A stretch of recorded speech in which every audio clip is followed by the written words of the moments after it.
Mental Health Collaborative Wellness Wednesday event. So welcome today. We are going to discuss for Red Ribbon Week, in honor of Red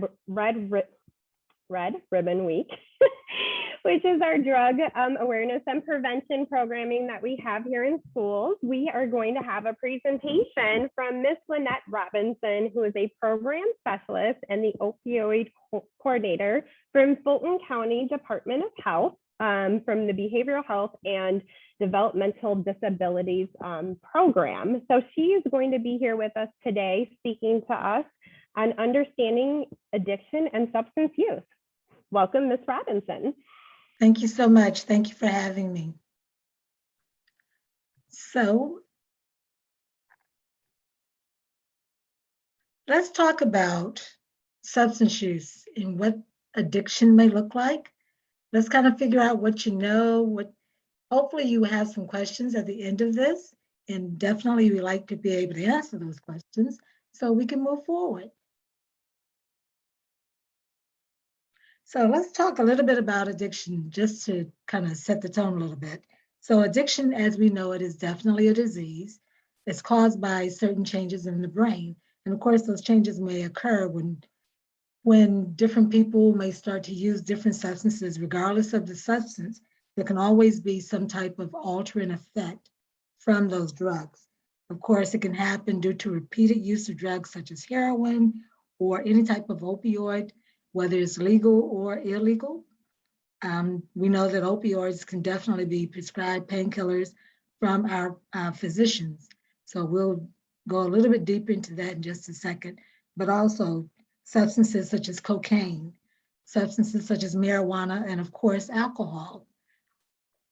When you think about any substances, any type of medication, when you read whether it's an over-the-counter medication or if it's a prescription medication, there are certain side effects that our bodies may go through when we take those medications.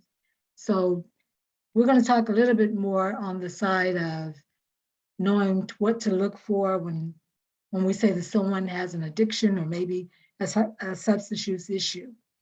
All of these changes can lead to cravings and maybe some type of loss of control over the use of the drug. And of course, it can definitely lead to harm. And for some, unfortunately, the devastating effects can lead to death. So let's go a little bit deeper and talk about some of these.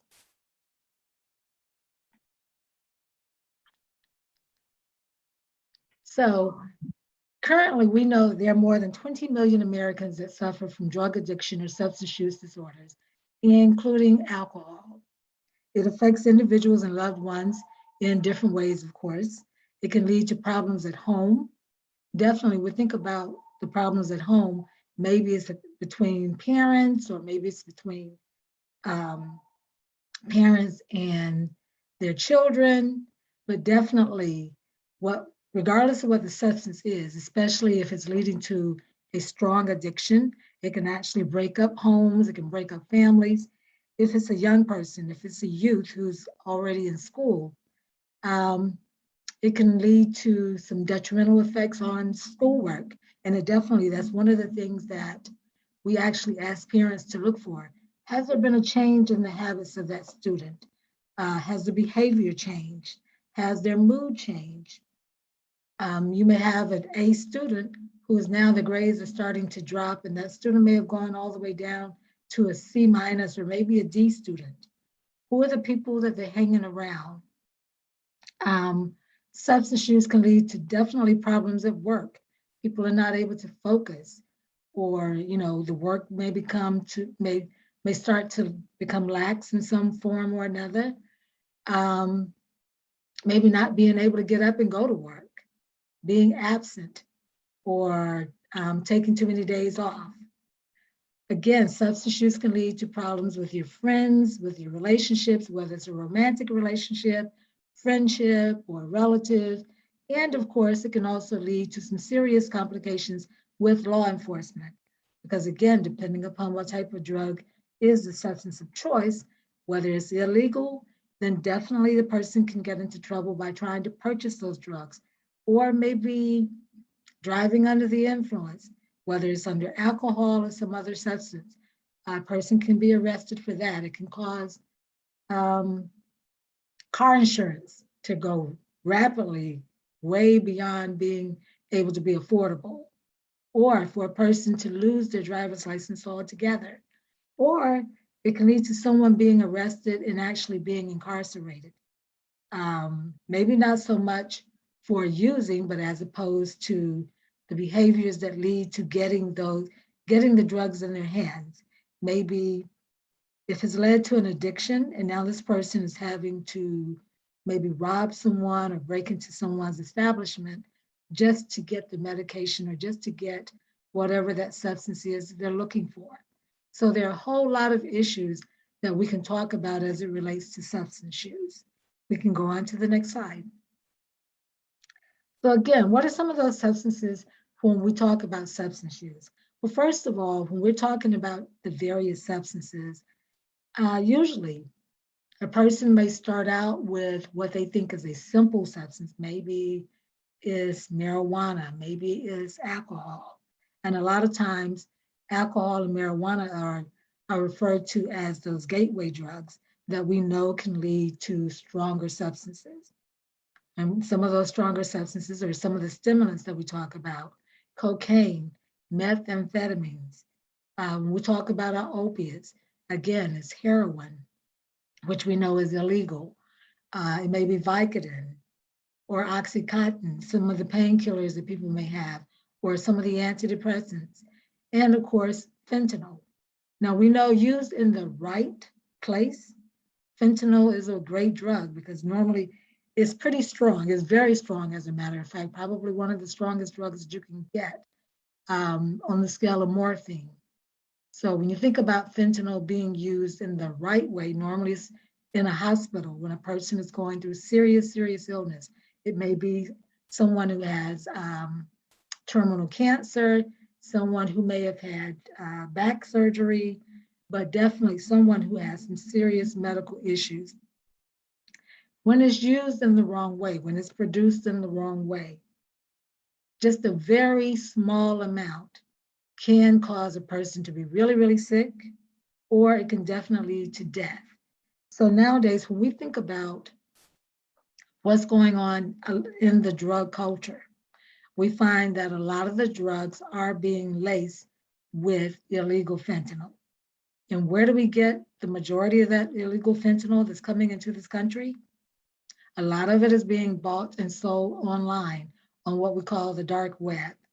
A lot of it is manufactured in China. And of course, the pills are made to look just like our regular pills, maybe Oxycontin or Vicodin, but it may also have fentanyl in it. One of the other ways that we realize is being marketed now is it's also being laced on a lot of our street drugs that are here in the US.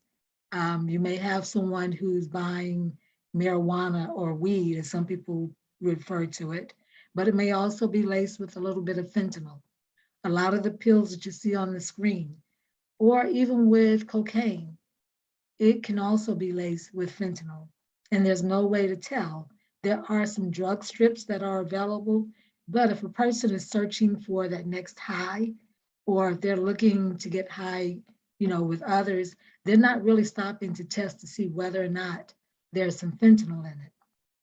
Unfortunately, we've had people that have overdosed. Recently, you may have heard on the news where people have gathered at parties, and I think there were probably 3 or 4 comedians there, where 3 of the 4 comedians died from a drug overdose that actually included fentanyl. One of them was in the hospital and is doing better. But when you think about that, that's 3 people that are gone, not realizing that the drugs that they were using, they thought they were going to have a good time, was the reason that they passed away. Fentanyl is 50 to 100 times stronger than any heroin or morphine. And again, like we said, it's often mixed into street drugs. And of course, it increases the chance of overdose and possibly death. We can go to the next slide, please. So again, as we continue to talk about some of those substances, alcohol tobacco, vape pens. A lot of times when you pair alcohol with Oxycontin or Vicodin, that can have a very detrimental effect as well. We know that alcohol is a depressant. If the person is already suffering from depression, they may think that, oh, I'm going to drink and I don't have to worry about whatever issues I'm trying to cope with. Well, once the effects of the alcohol wear off, whatever those issues are still there, and they may manifest in a different way. But also, especially with our young folks, when we're talking about our teens and our youth and our young adults, they want to have a good time. So what do they think? Oh, I'm going to take some pills. I'm going to drink some alcohol. The two of those definitely don't mix. You'll see warning labels on the pill bottles themselves. Do not drive, or do not mix, or do not take with alcohol. And a lot of times, again, that can lead the person to possibly overdosing. Now, we talk about some of the substances that can be addictive, but they're also legal. What do you think about? You have alcohol, which is legal. Of course, you should be 21 and older before you're able to purchase it. We have tobacco products that are legal. We have vape pens that are legal. But unfortunately, what do these do? They target a lot of our young folks.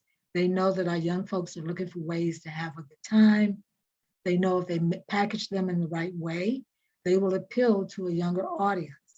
And of course, that mindset is the younger that we get them hooked, or the younger that we get them addicted to certain substances, such as the tobacco or whatever they're deciding to smoke in the vape pens, the harder it's going to be for them to quit, but the longer that addiction may occur.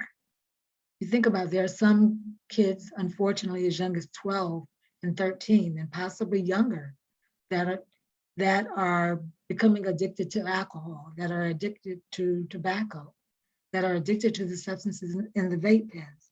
And think about it, we haven't seen as much and possibly more kids are still having lung issues with the vape pens because of whatever the ingredients are that they're smoking in those vape pens. We know that they can do some great damage to a young person's lungs, to someone whose body is not even completely developed yet. So think back, probably pre-COVID, we saw a lot more youth that were being interviewed in the hospitals and wishing that they had never picked up a vape pen, all because of the damage that they had done to their lungs. Some of it can be permanent. So also, when we talk about other substances that are depressants, pills such as Xanax and barbiturates and GHB, we still have drugs. We may not talk about it as much, but they're still out on the street level drug market. When we talk about hallucinogens, things like LSD and ketamine and other substances. So we really have to be vigilant when we talk to our young folks, whether it's your child or whether it's a relative. Whenever you have an opportunity, we want to talk to them. We want to let them know just how serious this is. We can go to the next slide, please. So prescription meds. Is it ever okay to share medications? What do you think are some of the risks by taking someone else's medications? What should you do with expired or unused medications? What is the proper disposal and why is it important? These are some of the things that we also address within Fulton County and of course the state of Georgia. When we talk about, especially when we talk about opioid abuse and how we can help to curb some of the accidental drug overdoses and those types of things. It's never okay to share medications, especially those that are prescription meds. Whatever that prescription is and whatever it was labeled for and whoever it was prescribed to, the doctor wrote that prescription for that person for a reason. It may be based upon their weight. It's definitely based upon whatever the symptoms, but also it may be based upon whatever's going on with that particular person. And it can also have an addictive effect. It may also be something that that person may or may not be allergic to. We hear about, excuse me, we hear about students having maybe their weekend parties, and some of them want to call them their drug parties, where a lot of times people will get together and they'll bring over medications and they empty them all out into a bowl. Well, they may look like pretty candy in that bowl, especially after you empty them out. But if someone else reaches into that bowl and picks up one of those pills and takes it, that could be the end of their life. Or it could cause them to lose consciousness. Just one pill. And again, when you think about everything that's being added to the illicit drugs, such as fentanyl, how do we know that that one pill won't be the thing that takes that person's life away? If you have someone who's 15, who's just beginning to experiment with drugs and decide to go to a party, and because of peer pressure and because maybe they want to fit in, they said, oh, you know what? I think I'll try one of these. I'll try one of the pink pills or the blue pills because it looks like it's good. That's never a good thing. When we talk about expired or unused medications, a lot of times there are folks that will have their medicine cabinets locked, which is a good thing, we would hope, especially when we talk about our grandparents or maybe some relatives that some of our children may go and visit. One of the most important things that we can do is keep the medication out of the hands of young people who don't need it and who it was not prescribed for. A lot of times we'll have seniors who will have the medication maybe just sitting around on their countertop so they can remember to take it. And that's good if they live alone or if no one is visiting the home. However, if there are some young folks that are in the home or young people that are visiting frequently, we may want to ask them to either get a lockbox to store that medication in or lock it away or put it up where someone else cannot reach it. The other part of it is you want to make sure if there is expired or unused medication that we dispose of it in the proper way. And just a quick plug here for the DEA's National Prescription Drug Take Back Day, which is going to be on Saturday, the fourth Saturday of this month. I think it's Saturday, October 23rd, from 10 a.m. until 2 p.m. You can take any expired or unused medication either to the pharmacy that you bought them from, because normally they will have drug disposal boxes right in the pharmacy. One of the things that you want to do, take any personal labels off that prescription and just toss your medications in that bottle into the drug disposal box. If you need help in finding a drug disposal box location, Fulton County actually has 22 drug disposal boxes that are strategically placed throughout Fulton County. And of course, if you'd like more information on that, please visit our website and we will be more than happy to give you information as to the disposal and the types of medication that is taken, along with some other items. Again, one of the most important reasons why we want to dispose of this medication, keeping it out of the hands where it doesn't belong, but also we don't want to pour pills down our drain, which definitely could contaminate our water supply, especially when we think about everything that goes into our water supply and how that has to be cleaned. We want to make sure that we dispose of it properly. We don't want to flush it down the toilet or pour it down the sink. If you have to dispose of it and you don't necessarily want to take it to one of the drug disposal box locations, if you have some coffee grinds that you're trying to throw away, you can actually pour the medication into the coffee grinds, mix it up, put it in a plastic bag and toss it that way. Also, there are some disposal packets that you can actually get from the pharmacy. You can open the packets, pour it into the pill bottle, it dissolves the pills and it causes them to become a gel. And that will be another way to dispose of the medication that you no longer need. Next slide, please. So some of the effects of substances on our body, they vary depending upon the substance, but all of the substances have an effect on the body, whether it's prescribed or not. Basically, we need our heart, we need our brain, we need our lungs and all of that. We need all of our organs in order to be able to live a healthy life. But just some of the effects of our heart, maybe an irregular heartbeat. Of course, it can cause your blood pressure to spike, and it can also lead to a heart attack.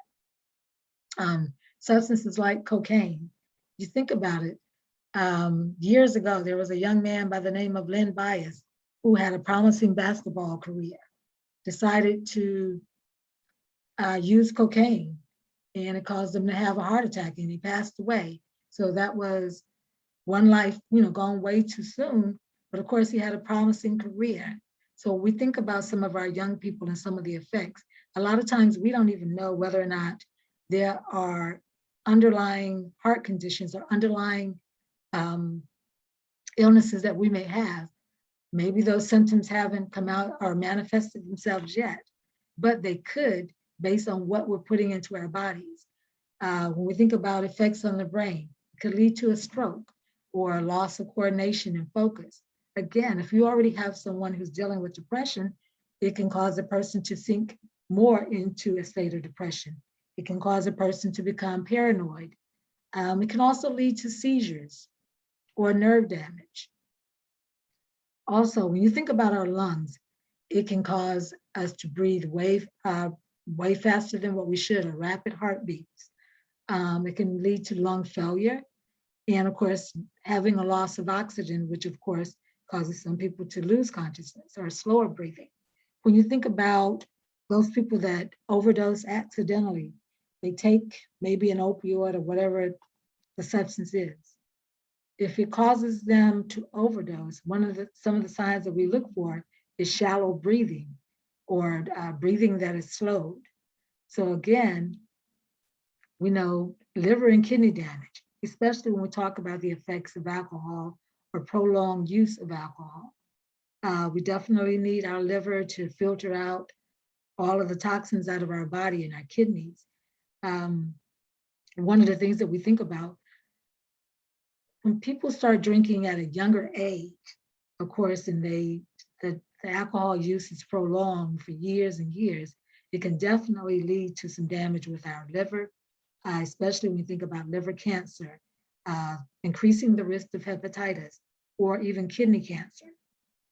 So for all of these substances that are listed, they're all very addictive.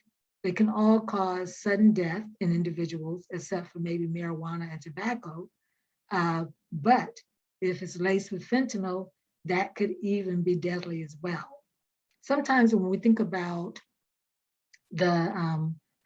substances with marijuana, and I know a lot of our young people think, well, marijuana is just a plant and it grows in the ground, and it's just like any other plant or maybe any other substance that we eat. And yes, it does grow in the ground, but it's because of the way that it's processed and the way that people use it, which can definitely be harmful. When you think about marijuana oil, and when we talk about marijuana edibles nowadays, those are packaged so they look like just regular products. They may look like candy, they may look like cookies, they may look like brownies, but you never know exactly how much THC may be in those products, especially if the wrapper is taken off those products and you have a child that comes along and they eat it. That could be very dangerous, especially for a young child and also for our teenagers and our youth. The high can last anywhere from 4 to 8 hours. And of course, again, it can be made to look like other substances, so the person may not even realize what they're ingesting, but it can be very dangerous. We can go to the next slide, please. When we talk about addiction, it can definitely make it hard to stop using any substance. So, we have addictions, and there are addictions for many different things. People may be addicted to gaming or gambling. It may be an addiction to food, and definitely it can be an addiction to all of the substances that we're talking about. So currently, 1 out of every 7 persons in the US are expected to develop a substance use disorder at some point. We can definitely help to slow that down so that it doesn't necessarily have to happen, but we also have to kind of know what to look for. More than 40% of those with substance use disorders also have co-occurring mental health disorders. And we know that that is very real, because a lot of times people may start to use substances because of the mental health condition.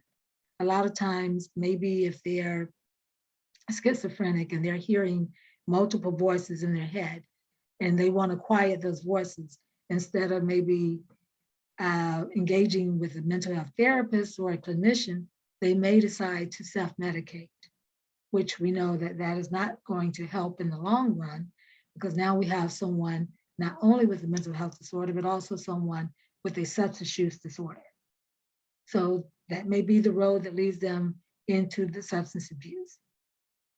Out of the 40% of those with substance use and co-occurring mental health disorders, fewer than half of those persons will seek help for either one of those disorders. So that's where we step in, because again, if we notice one of our loved ones or if our family members, or maybe it's a friend, if that behavior is changing, we know that that person is acting a little different.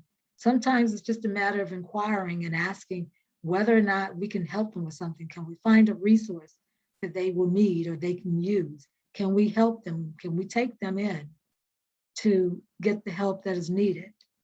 And of course, you know, there will be people that may go along with it, but we know that there are a lot of people that will say, I don't have a problem or I don't need any help, because they're in denial. We can move forward, please. Substance use disorders are, again, preventable. Knowing what some of those risk factors for addiction may be might help to prevent a substance use disorder. We already know that the sooner or the earlier a person begins alcohol or begins using alcohol or other drugs, the greater the risk for acquiring a substance use disorder or developing a substance use disorder. Having family members with substance use disorders will also usually increase the person's risk, because they see that behavior, or maybe they have an opportunity to experiment because it's a family member and they think that it's safe. But we also know that addiction does tend to run in families. Next slide, please. So what about recovery? Substance use disorders are chronic conditions, much like many other chronic diseases, and they can be treated and they can also be managed. Just because a person has a substance use disorder doesn't necessarily mean that they will have to have that substance use disorder for the rest of their lives. We know that there are people that have had multiple attempts when it comes to recovery. Just last month, September is nationally recognized as Recovery Month for substance use disorders as well as mental illness. We know that there is definitely hope. There are multiple ways in which people can seek help. And just because one route of recovery was not successful, or maybe the person didn't feel like it was helpful, doesn't mean that that's the only route that they can take. We know that there's inpatient treatment, there's outpatient treatment. For some people, depending upon the use or the substance that they decided to use, they may need some medication-assisted treatment. Sometimes it's peer support, but whatever it is, people can and they do recover. So it is possible. It may take multiple attempts. You may have someone who has been in long-term recovery for whatever reason. Maybe an incident happens in their lives, or maybe something triggers them and puts them back to where they were before. They may have been clean or sober for 20 years, and whatever that incident was, it took them back to where they started using before, and they decide to pick up that substance again. So we know that it is an illness. We know that it can be treated, but we also want to offer support. And we also want to talk about it in such a way that it provides love, it supplies hope, but also we want to remove the barriers. We want to remove the stigma. So talking to a counselor or talking to a doctor can also be a great first step. Next slide, please. The path to recovery, like I said, looks different for everyone. Successful recovery often includes lifestyle changes. And this may also mean that you may have to find a new friend group who will support your recovery efforts. Also, when a person is going in for treatment, we have to address the physical as well as the emotional and the mental health factors. Support groups and ongoing counseling will also help, especially when it comes to relapse. Currently, we have more than 25 million people in the US that have overcome their addiction and they're now living healthy, productive lives. Next slide, please. And this is a slide that talks about the Fulton County Department of Behavioral Health and Developmental Disabilities. I know it may be a little hard to read, but pretty much, if you like to reach out to me, I'll give you my phone number. It's 404-394-5143, or you can reach us at our website at www.fultoncountyga.gov. Next slide, please. So now we can discuss any questions or concerns that you may have.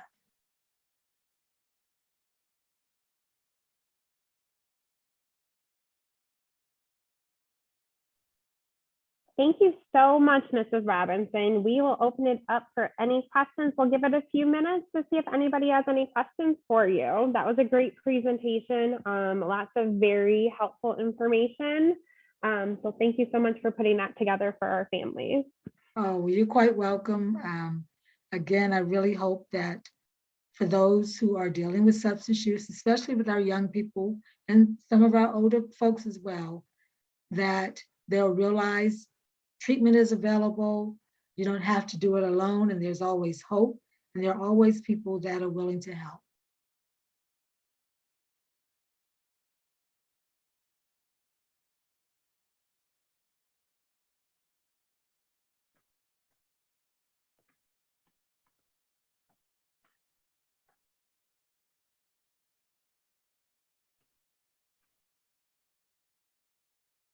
Okay, so I think I saw a question. What are some of the resources for Fulton County students? So within Fulton County school system, or definitely in our middle and the high schools within the Fulton County School District, we offer a program called Text for Help. It's an anonymous and confidential program that is managed by licensed clinicians 24 hours a day, 7 days a week. A student can actually text whatever their questions are. And of course, the text line is available for all students within the middle and high schools. They can text whatever questions they have as it relates to substance use, as it relates to any emotional issue. It may be for themselves or for someone else, but they can ask any question they like. If they need any available resources, then the clinician can link them to those resources.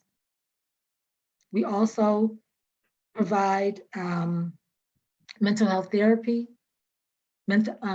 school-based mental health therapy in the elementary, in the middle school, as well as the high schools within Fulton County. Currently, we are in 58 of the Fulton County School District schools that provide school-based mental health therapy.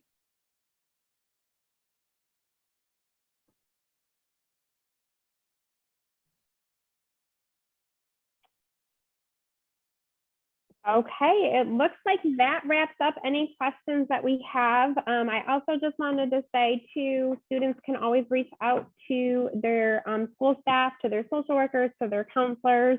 That's a great first step for students who might need support, whether it's for themselves or maybe it's because there's some family things going on in the home and they just need some additional support in managing that. So that's always a resource for our students as well.